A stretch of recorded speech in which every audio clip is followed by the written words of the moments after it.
Maths का जो ये कोर्स स्टार्ट हो रहा है उसका पहला सेशन, जिसमें स्टार्ट करेंगे संख्या पद्धति से, नंबर सिस्टम से, बिल्कुल बेसिक से मैथ सीख लीजिए, बिल्कुल स्टार्टिंग से स्टार्ट करेंगे और इसको बिल्कुल हायर लेवल तक हर एक चैप्टर को सिखाएंगे, जिससे कि आप स्टार्टिंग से और टॉप तक बिल्कुल बेसिक से बिल्कुल हाईएस्ट लेवल तक आप मैथ्स को सीख सकते हैं। जिस भी लेवल तक आपको सीखना है वहीं आप स्टॉप कर सकते हैं। तो यही इसका सबसे बड़ा बेनिफिट होगा इस कोर्स का। इस कोर्स में जो भी चीजें आपको सिखाई जाएंगी वो सब आप अप्लाई कर सकते हैं हर टाइप के क्वेश्चंस में। चलिए स्टार्ट करें आज का अपना सेशन, जिसमें सबसे पहले हम बात करेंगे नंबर सिस्टम की। बच्चों, जो नंबर सिस्टम है ये आप देखिए, नंबर किस पे डिपेंड करता है? नंबर बनता है अंकों से, डिजिट से। कितनी डिजिट्स हमारे पास होती है उसकी हम बात करते हैं। तो सबसे पहले डिजिट्स कौन कौन सी होती हैं, अंक कौन कौन से होते हैं? 0, 1, 2, 3, 4, 5, 6, 7, 8, 9। इन अंकों का प्रयोग करके हम बनाते हैं संख्या। और संख्या जैसे मान लिया हमने 5, 6, 3 लिया, ये एक संख्या बन गई। अब ये संख्या किस तरीके की है वो बाद में डिस्कस करेंगे। पहले ये अंक है, ये संख्या है, ये है। अब संख्याओं पे आधारित जब पूरे सभी टाइप के प्रश्नों की हम बात करते हैं उसको हम कहते हैं नंबर सिस्टम, संख्या पद्धति। तो उसको जान लेते हैं डिटेल में कि संख्या पद्धति में क्या क्या आता है और उनको कैसे पढ़ा जाता है। तो उसके लिए हमारे पास देखिए ये एक ग्राफ है जिससे हम इसको पूरा पूरा समझ सकते हैं। तो सबसे पहले है हमारे पास संख्याएं। यहां ये संख्याएं आ गई। अभी मैंने आप लोगों को बताया संख्या क्या होती है। अंकों से, अंकों को एक साथ लाके जो बनता है उसको संख्या कहते हैं। अब संख्याएं दो तरीके की होती हैं, एक वास्तविक संख्याएं होती हैं, एक काल्पनिक संख्याएं होती हैं। अब बात देखिए, संख्याओं को दो रूप में हमने डिवाइड कर दिया, एक है वास्तविक, एक है काल्पनिक। काल्पनिक यहां आके खत्म हो गया, बस काल्पनिक अपने पे आके सिमट जाता है। उसके बाद जो वास्तविक होता है वो फिर चलता है परिमेय और अपरिमेय संख्याओं में। यहां अपरिमेय आके खत्म हो जाता है, तो अपरिमेय सिर्फ अपने में सीमित है। प्रीमेय जो है आगे बढ़ जाता है, जिसमें आता है प्राकृत संख्याएं, पूर्ण संख्याएं, पूर्णांक संख्याएं। अब उसमें भी जब हम आगे जाते हैं प्राकृत संख्याओं में तो वहां आता है सम संख्याएं, विषम संख्याएं, भाज्य संख्याएं, अभाज्य संख्याएं। उन सबको डिटेल में यहां समझने वाले हैं। तो जो हमारी संख्याएं हैं बेसिकली किस किस से मिलकर बनी? वास्तविक संख्याओं से और काल्पनिक संख्याओं से। काल्पनिक संख्याएं देखते हैं क्योंकि ये अपने आप में यहां खत्म हो जाएगा, तो इसको यहां पहले समझ के खत्म कर देते हैं। काल्पनिक संख्याएं वो होती हैं जो रूट में होती हैं और माइनस में होती हैं। जैसे -2, रूट में -2। जब भी हम किसी संख्या का रूट करते हैं तो अगर वो वास्तविक है तो रूट के अंदर जो संख्या है वो कभी माइनस में नहीं होती है। रूट के बाहर माइनस हो सकता है, लेकिन रूट के अंदर जब माइनस रहता है तब वो संख्या जो है आपकी क्या हो जाती है? काल्पनिक संख्याएं, इमेजिनरी नंबर्स उनको हम बोलते हैं। और उनको a+ib की फॉर्म में लिखते हैं, a+ib। यहां i इमेजिनरी को डिनोट कर रहा है, x+iy लिखा हुआ मिलेगा कई जगह आपको। तो बस इनको इतना ही समझना है। बात करते हैं कि हमारी वास्तविक संख्याएं, वास्तविक संख्याओं में इनसे अलग बाकी सारी जितनी संख्याएं हैं सब समाहित होती हैं। तो इसलिए इनको सीखने से अलग बाकी जितनी भी संख्याएं हैं, अंक हैं, जो भी चीजें करते हैं मैथ के अंदर, वो सब वास्तविक संख्याओं में पढ़ा जाता है। इसमें जो वास्तविक संख्याओं में आपके पास दो चीजें हैं, एक परिमेय संख्या है, एक अपरिमेय संख्या है। अपरिमेय संख्या की कोई भी परिभाषा नहीं होती, जबकि परिमेय संख्या की परिभाषा होती है। तो इसलिए हम परिमेय संख्या को सीखते हैं कि वो क्या होता है, और जो परिमेय नहीं है वो खुद ब खुद अपरिमेय हो जाएगा। तो अपरिमेय की परिभाषा को नहीं समझना है, परिमेय की सब परिभाषा को आपको समझना है। जो भी संख्याएं p/q के आधार पे लिखी जा सके उसको परिमेय संख्या कहते हैं। p/q का मतलब क्या है कि हमारे पास जैसे 2/3 लिखा गया, 2 भी लिखोगे तो भी ये भी एक परिमेय संख्या कहलाएगी क्योंकि उसके बटे में 1 रहता है। 0 भी एक परिमेय संख्या है क्योंकि उसके बटे में 1 रहता है, हालांकि उसका मान 0 कहलाएगा। तो ऐसी संख्याएं जो p/q के फॉर्म में लिखी जाए उनको कहते हैं परिमेय संख्याएं। सारी संख्याएं परिमेय होती हैं, दो को छोड़कर। उन दो को मैं समझा देता हूं और बस उसी आधार पे आप समझ सकते हैं कि ये अपरिमेय होती हैं क्योंकि वो p/q के आधार पे नहीं लिखी जा सकती।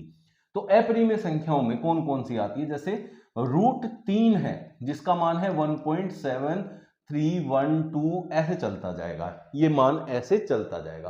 तो ऐसी जो संख्याएं जो ना तो खत्म होती ना ही रिपीट होती, वो ऐसे चलती जाती हैं, ये उनको कहते हैं अपरिमेय संख्याएं।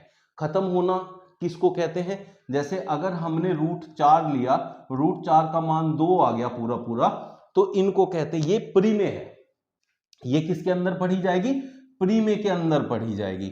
लेकिन ये जो है इसका जब हम रूट करने जा रहे हैं तो ये ना तो खत्म हो रहा है ना ही रिपीट हो रहा है। ऐसी जो संख्याएं होती हैं जिनका पूरा पूरा रूट हम नहीं निकाल सकते, सीधा ये समझ लीजिए, उनको कहते हैं हम अपरिमेय संख्याएं। और जिनका पूरा पूरा रूट हो जाता है वो हो जाती हैं परिमेय संख्याएं। तो संख्याएं जिनका पूरा पूरा रूट हम नहीं निकाल सकते, वर्गमूल नहीं निकाल सकते, उनको हम अपरिमेय संख्या में पढ़ते हैं।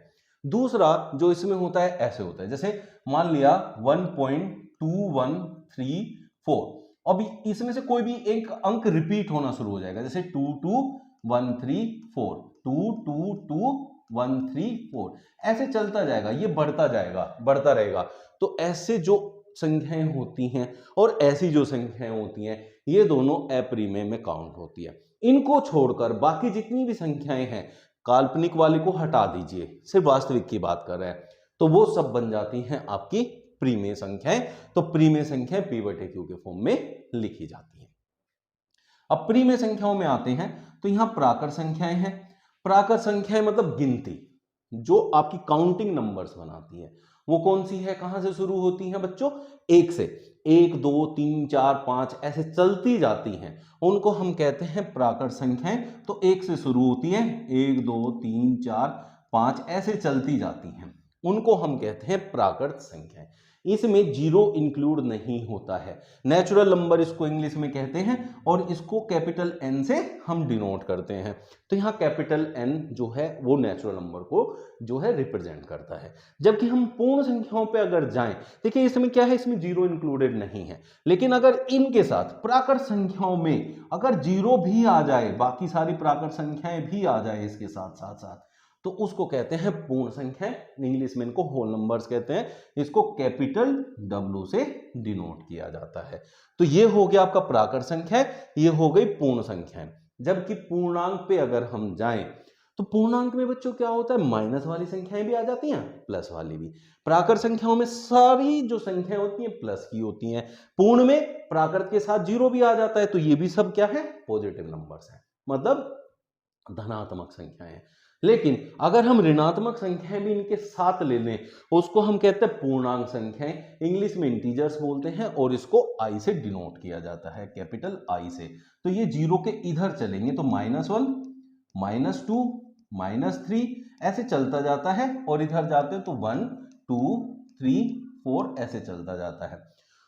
जब हम जीरो से इधर आते हैं तो आप देखें जीरो से जस्ट छोटा कौन है, -1, फिर है -2। इसका मतलब क्या है, -1 -2 से बड़ा होता है, जबकि यहां 1 2 से छोटा होता है। तो धनात्मक संख्याओं में जो बड़ी दिखने वाली संख्या होती है वो बड़ी होती है, लेकिन ऋणात्मक में जो छोटी दिखती है वो बड़ी होती है। साइन क्या होना चाहिए, माइनस का। इसका मतलब 3 और 2 में कंपेयर करें माइनस वालों में, तो 2 बड़ा होगा माइनस के अंदर, जबकि प्लस के अंदर 3 बड़ा होगा 2 से। दूसरी चीज, जो ये जीरो है, इसकी अगर बात करें, अब इसके इधर जाओ, सीधे हाथ पे आप जाओ तो सारी बड़ी बड़ी संख्याएं, और इधर आओ उल्टे हाथ पे तो सारी छोटी छोटी संख्या है। इसका मतलब सीधा से समझ लीजिए, आपके सीधे हाथ पे हमेशा बड़ी संख्या होती है और उल्टे हाथ पे हमेशा छोटी संख्या होती है। इस तरीके से आप इनको याद रख सकते हैं। ये पूरा चार्ट अगर आपको समझ में आ गया तो आप समझिए कि संख्याओं का पूरा जो कत्था चिट्ठा है आपकी समझ में आ गया। पहली चीज, जब भी आपको कोई भी एक नंबर दे तो उस नंबर की कुंडली आपके सामने नंबर आते ही अगर आ जाती है तो इसका मतलब है कि आप मैथ्स में सक्सेसफुल हैं। लाइक अगर मैंने 4 लिखा तो मुझे क्या क्या पता चलता है, 4 दिखती, वो क्या है, प्राकृत संख्या है। वो क्या है आपका, किस में आता है, परिमेय में आता है। ठीक है बच्चों, प्राकृत में आता है। वो क्या है, भाज्य है। वो क्या है आपका, जो है 2 से कटता है, इसलिए सम है। तो ऐसे करके हम देखते हैं। तो सबसे पहला कंपोजिट नंबर भी वही होता है, भाज्य संख्या, जो किसी और से कट सकती है। तो अभी इसके अंदर जो प्राकृत संख्याएं हैं, इसके अंदर हम तीन चीजों को पढ़ते हैं। पहली चीज जो हम यहां पढ़ेंगे वो है आपकी सम संख्याएं, जिसको हम इवन कहते हैं। फिर है विषम संख्याएं, जिसको हम ओड कहते हैं। फिर है अभाज्य संख्याएं, जिसको हम प्राइम नंबर्स भी कहते हैं बच्चों। ठीक है, ये हो गया हमारे पास सम, विषम, अभाज्य। सम संख्याएं वो संख्याएं होती हैं जो 2 के टेबल में आती है, मतलब 2 से पूरी पूरी तरीके से कट जाती है। जो 2 से कट जाए संख्या वो होती है आपकी सम संख्या। जबकि जो 2 से नहीं कटती, जो भी संख्याएं 2 से नहीं कटे, उनको कहते हैं विषम संख्याएं, मतलब ओड नंबर्स। जैसे अगर मैं बात करता हूं कि हमारे पास 42 है और मुझे ये दिख रहा है कि ये 2 से पूरा पूरा विभाजित है, 2 की टेबल में आ जाएगा, 2 से कट जाएगा, तो इसका मतलब ये क्या है, एक सम संख्या है। जबकि अगर मैं 7 की बात करूं तो 7 जो है मेरा 2 से नहीं कटता, इसलिए वो विषम संख्या में आएगा। ठीक है बच्चों। फिर आती है अभाज्य संख्याएं। अब अभाज्य संख्याओं की अगर बात करते हैं तो अभाज्य संख्याएं वो संख्याएं होती हैं जो किसी से नहीं कटती। अब बहुत से टीचर क्या समझाते हैं, जो किसी से ना कटे, खुद से कटे या फिर एक से कटे। खुद से कटना कटने में नहीं आता, ठीक है, और एक से उसको देखा नहीं जाता। तो जो भी संख्या किसी और संख्या से कट जाए, किसी से भी कट जाए अपने को छोड़कर, उनको कहते हैं अभाज्य संख्याएं। मतलब वो जो है कटनी नहीं चाहिए किसी से, मतलब कटेगी नहीं, किसी से नहीं कटेगी, अपने को छोड़ के किसी से नहीं कटेगी, उसको अभाज्य संख्या कहते हैं। जैसे हमने 7 लिया, 7 जो है 7 को छोड़ के किसी से भी विभाजित नहीं होगी, इसलिए वो अभाज्य संख्या कहलाएगी। लेकिन अगर 6 की बात करूं तो 6 विभाजित होता है 2 से भी और 3 से भी, इसलिए ये भाज्य है, ये अभाज्य है। ये डिफरेंस होता है भाज्य और अभाज्य में। भाज्य को क्या कहते हैं, कंपोजिट नंबर कहते हैं। भाज्य को क्या कहते हैं बच्चों, कंपोजिट नंबर। अब इनमें ना 2 चीजें समझनी है जो बहुत इंपॉर्टेंट है, जो बहुत आती है आपके एग्जाम में। और अभाज्य क्या हो गया बच्चों, अभाज्य हो गया आपका प्राइम नंबर। ये 2 चीजें होंगी हमारे पास। कंपोजिट जो किसी ना किसी से तो कटेगी, और अभाज्य जो किसी से भी नहीं कटेगी। तो भाज्य में सबसे छोटी भाज्य संख्या कौन सी होती है, ये बहुत इंपॉर्टेंट एक क्वेश्चन है जो बहुत बारी पूछा जाता है। सबसे छोटी अभाज्य संख्या और भाज्य संख्या, ये बहुत इंपॉर्टेंट क्वेश्चन है। तो भाज्य संख्या होती है 4 और अभाज्य संख्या होती है 2। 2 इकलौती ऐसी अभाज्य संख्या है जो किसी से नहीं कटती। बाकी जितनी भी इवन नंबर है, क्योंकि 2 भी एक इवन नंबर है, मतलब सम संख्या है, सारी सम संख्याएं किसी ना किसी से कटती है, किसी से भी नहीं कटे तो 2 से तो कटती है, क्योंकि उसकी डेफिनेशन ही क्या है, जो संख्या 2 से कट जाए वो क्या होती है, सम। तो सम जो संख्याएं होती हैं वो सारी की सारी 2 से तो कटती ही कटती हैं। तो 2 इकलौता ऐसा है जो किसी से नहीं कटता। 2 ये सिर्फ इकलौती ऐसी संख्या है जो सम होने के साथ साथ अभाज्य है, मतलब किसी से नहीं कटती, और ये सबसे छोटी अभाज्य संख्या भी है। 2 क्वेश्चन यहां से बन गए अभाज्य के लिए, 2। जबकि 4 है, 4 से छोटी ऐसी कोई संख्या नहीं है जो खुद से अलग किसी से कट जाए। जैसे 3 है, वो खुद से कटता है, किसी और से नहीं कटेगा, तो वो क्या हो गया, अभाज्य। 2 भी क्या हो गया, अभाज्य। 1 को ना भाज्य में काउंट करते ना अभाज्य में, उसकी बात नहीं करते हैं। तो इस तरीके से हम देखें तो सबसे छोटी भाज्य संख्या 4 है और सबसे छोटी अभाज्य संख्या 2 है। ये बहुत इंपॉर्टेंट क्वेश्चन बनते हैं। फिर इसके बाद एक बहुत इंपॉर्टेंट क्वेश्चन बनता है, वो क्या है कि अभाज्य संख्याएं। अब उसके लिए अभाज्य संख्याओं के लिए पहला एक क्वेश्चन बना कि सबसे छोटी अभाज्य संख्या कौन सी है, 2। इकलौती ऐसी संख्या जो आपकी सम है और अभाज्य है वो कौन है, 2। तो 2 क्वेश्चन बन गए। उसके बाद जब हम आगे बात करते हैं कि भाई 1 से 100 तक की अभाज्य संख्या, ये बड़ा इंपॉर्टेंट क्वेश्चन होता है। 1 से 100 तक की अभाज्य संख्या हमें चाहिए। तो 1 से 100 तक की अभाज्य संख्या निकालने के लिए बच्चों, 1 से 100 तक की अभाज्य संख्या निकालने के लिए आप समझिए, आपको एक छोटी सी चीज को समझना पड़ेगा। वो क्या है, इसको कैटेगराइज कर दीजिए। 1 से 25 तक, 25-25 के नोट बना लीजिए। 26 से 50 तक, फिर 51 से 75 तक, और 76 से 100 तक। अब बच्चों 1 से 25 तक 9 अभाज्य संख्याएं होती हैं, 26 से 50 तक 6 होती हैं, 51 से 75 तक फिर 6 संख्याएं होती है अभाज्य, और यहां होती हैं 4 अभाज्य संख्याएं। तो 9, 6, 15, 6, 21 और 4, 25। तो 1 से 100 तक 25 अभाज्य संख्याएं होती हैं। तो आप इसको ऐसे करके याद करेंगे तो आसान होगा। कैसे? आपसे कहता है 1 से 80 तक की अभाज्य संख्याएं बताएं, तो 1 से 75 तक तो आपको पता है ना, 9, 6, 15, 6, 21। तो 75 से आगे 80 तक की अभाज्य संख्या और उसमें ऐड कर दीजिए, टोटल आंसर आपको पता चल जाएगा। तो ये बड़े काम के होते हैं, इनको याद करना है। तो ये कौन कौन सी अभाज्य संख्याएं होती हैं आप कमेंट बॉक्स में लिखेंगे, सभी को पता है। जैसे 2, 3, 5, 7, 11, 13, 17, 19, 23, ऐसे करके कितनी अभाज्य संख्या, 25 की 25 अभाज्य संख्या। जिसको भी समझ में आया है कमेंट बॉक्स में लिखिएगा।